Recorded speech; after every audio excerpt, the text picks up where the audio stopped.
ایمان افروز واقعہ سچے موتی کی تلاش۔ ایک دفعہ کا ذکر ہے کہ ایک بزرگ اپنے شاگردوں کے ساتھ سفر کر رہے تھے۔ راستے میں ایک نہر کے کنارے پڑاؤ ڈالا۔ بزرگ نے شاگردوں سے کہا کہ ہر کوئی نہر میں جا کر ایک ایک موتی تلاش کرے، لیکن شرط یہ ہے کہ موتی سچا ہونا چاہیے۔ سب شاگرد خوشی خوشی نہر میں کود گئے اور پانی میں موتی تلاش کرنے لگے۔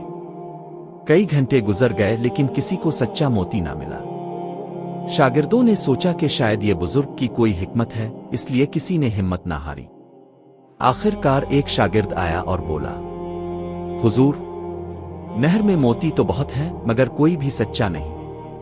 بزرگ مسکرائے اور فرمایا، یہ دنیا بھی ایسی ہی ہے۔ یہاں خوشیاں، کامیابیاں اور نعمتیں بہت ہیں، لیکن حقیقی سکون صرف اس وقت ملتا ہے جب انسان اپنے رب کی رضا میں راضی ہو اور اس کے احکامات پر عمل کرے۔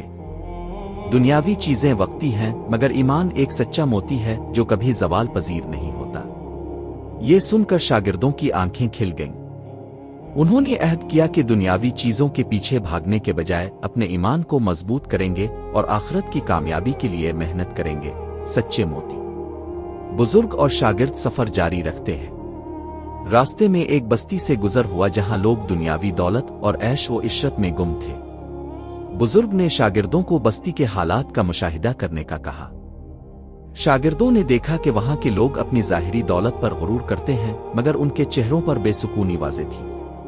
بزرگ نے فرمایا، یہ لوگ دنیاوی موتیوں کے پیچھے بھاگتے ہیں جو باہر سے چمکدار ہیں لیکن اندر سے کھوکھلے۔ یاد رکھو، حقیقی دولت وہ ہے جو تمہارے دل کو سکون دے اور تمہیں رب سے قریب کرے۔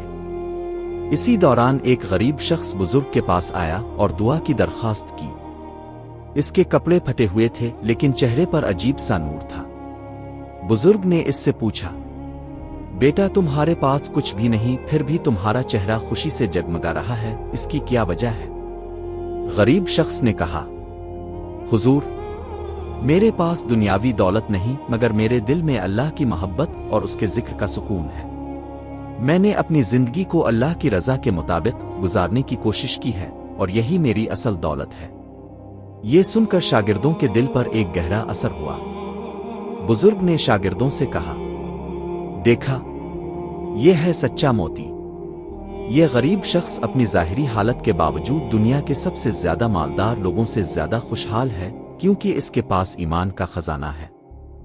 شاگردوں نے عہد کیا کہ وہ اپنی زندگیاں دنیاوی چمک دمک کے پیچھے ضائع نہیں کریں گے بلکہ اپنی روحانی ترقی پر توجہ دیں گے۔